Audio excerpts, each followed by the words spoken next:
Welcome back to the grammar lesson. This lesson is all about verbs. We are going to study some types of verbs that we have in English language. So let's begin. You can see some pictures on the screen. Can you tell me what all these children in the pictures are doing? Yes, the children in the images are performing some of the other activity. The first picture, the children are reading. A boy is swimming. Children are watching a television. A boy is painting. The other one, they are dancing. And the last picture talks about a boy is sleeping. So, what are all these words such as reading, swimming, watching, painting, dancing, and sleeping called as? Yes, they are called as verbs. What is a verb? A verb is a word which shows action or a state in a sentence.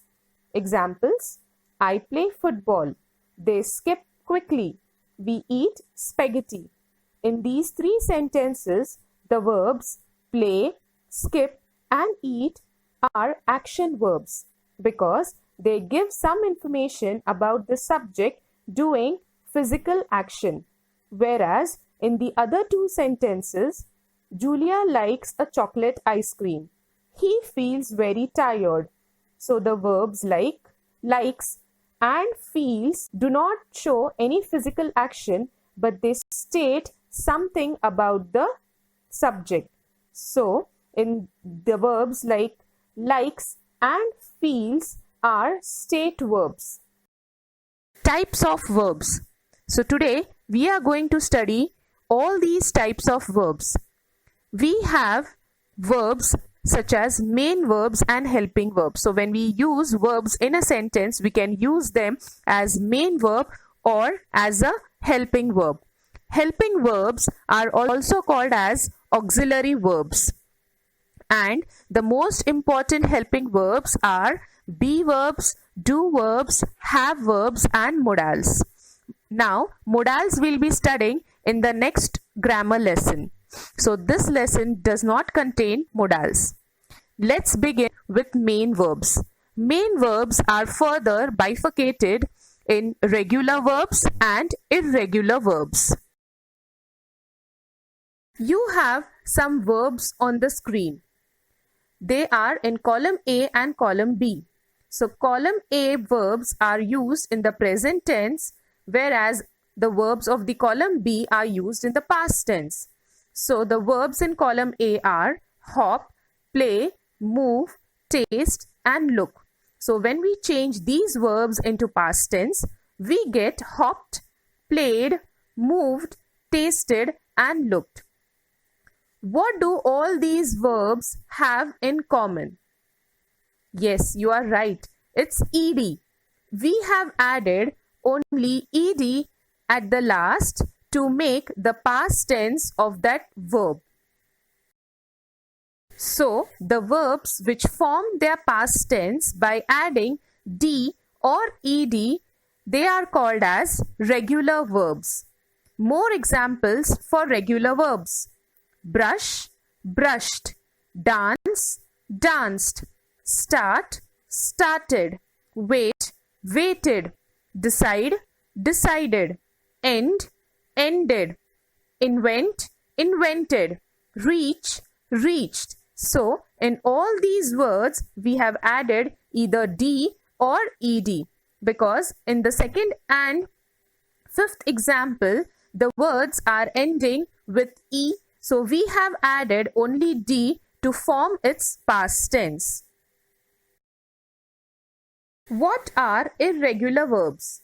Verbs which form their past tense by changing their form completely are called as irregular verbs.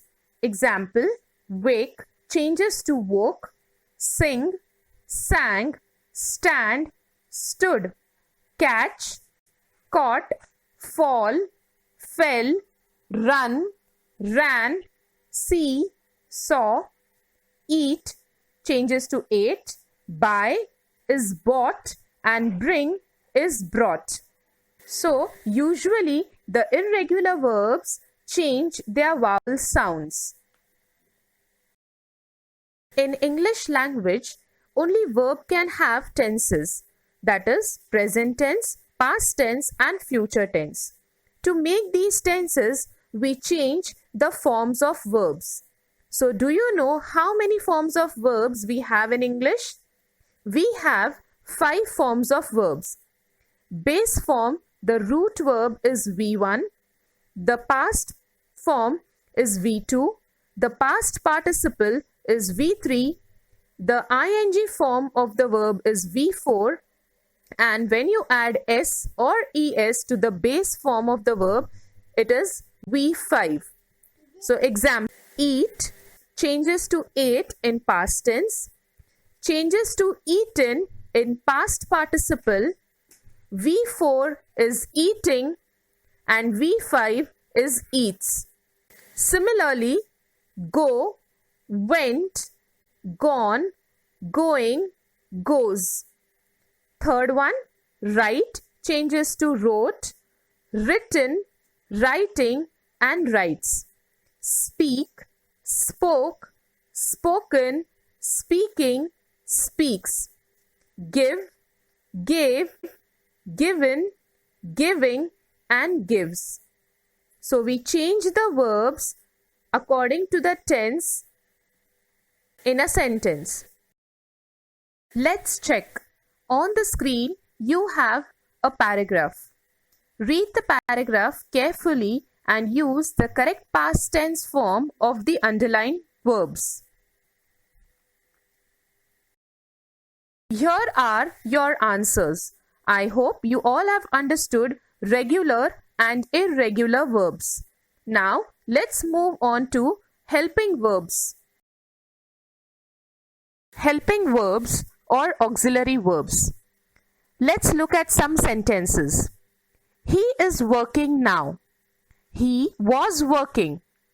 He has shut the door. There are 2 verbs in all these sentences. Can you tell me which are those 2 verbs? Yes, in the first one we have is and working as the 2 verbs. So amongst these 2 verbs, which is the main verb? Working is the main verb, which shows the action that is happening. Then what about is? Is a helping verb that shows the tense of the sentence that he is working now. But in the second sentence, when we talk about he was working, so working shows the action and was as that the action has been taken place in the past. So the verbs which come before the action verbs are called as helping verbs. So in all these 3 sentences, is, was and has are helping verbs. And helping verbs also show the tense of the sentence.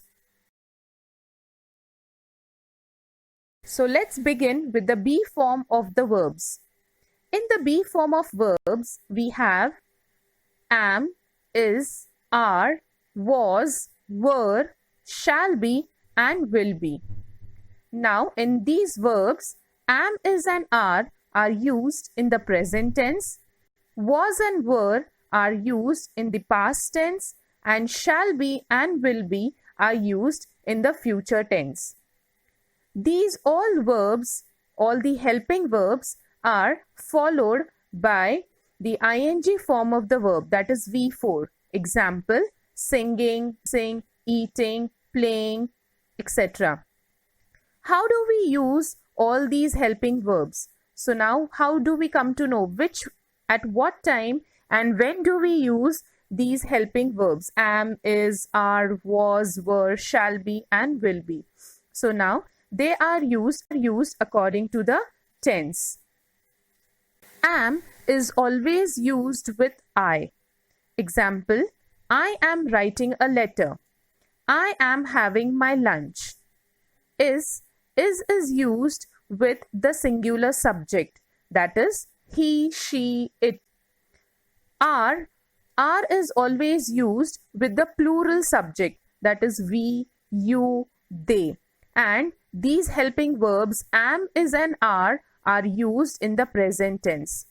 Similarly, was is used with singular subject, that is I, he, she, it. And were is used with we, you, and they. In future tense, shall be is used only with these two subjects, that is I and we. You cannot use shall be with any other subject. But will be is used with singular as well as the plural subject. Examples of be verbs in a sentence. The first one, I am writing articles on different topics. So in this sentence, I is a singular subject. We have used am as a helping verb with the subject I. You cannot use am with any other subject, that is he, she, it, they. You cannot use it. So am is used only with I. So I am writing articles on different topics. So as the rule says, the helping verbs, the be helping verbs are always followed with the ing form of the verbs. So the main verb writing is in the ing form. The second sentence, he is reading various kinds of books. So again, he is a singular subject. So with the singular subject, we use is. Raj and Soham are playing football. Raj and Soham are two children. So they are plural. So with the plural subject, we have used a plural be verb, that is are. Tim was drinking coffee. Again, Tim is a singular subject, but was is a past tense be verb. We shall be watching a movie on Sunday. So as I've already told you all, shall be is used only with the subject I and we. And shall be is telling the future continuous tense. Now let's study have verbs. Have verbs are used in perfect tenses. They are always followed by the verbs in the past participle form, that is V3. And children, we have already studied the 5 forms of verbs, V1, V2, V3, V4 and V5. So V3 is the past participle form, right? Has and have are used in the present tense. Had is used in the past perfect tense, and shall have and will have are used in the future tense. Has verb.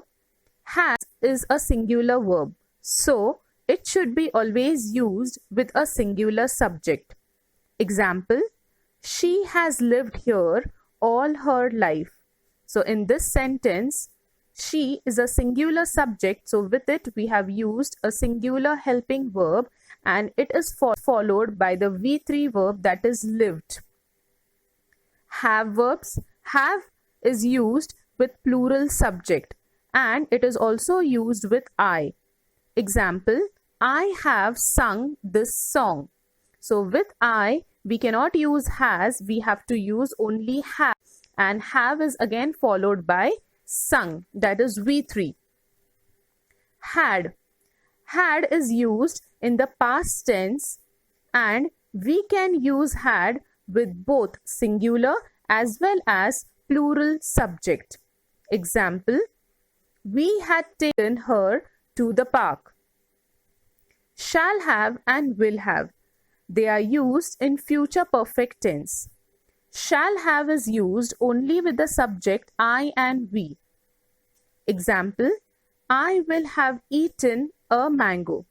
So, in all the above sentences, the have verbs are followed by the past participle form of the verbs, that is V3. Examples here, lived, sung, taken, and eaten. Do verbs. Do verbs are used in simple present tense. It tells us what the subject does. In a sentence, the do verbs are always followed by the base form of the verb, that is V1. Do and does are used in simple present tense depending on the subject. So if the subject is singular, we are going to use a singular do verb, and if it is plural, we'll use a plural do verb. Does is used with the singular subject and do is used with the plural subject in present tense. But with I, we use do as a helping verb. Example, I do my homework regularly. Did is used in the past tense and it can be used with both singular as well as plural subject. Example, he did a somersault on the trampoline. Will do and shall do. Will do and shall do are used in the they are used in the future tense. Example, I will do the kitchen work if you give me a candy. How to form negative sentences? A sentence which contains words like no, not, never are called as negative sentences.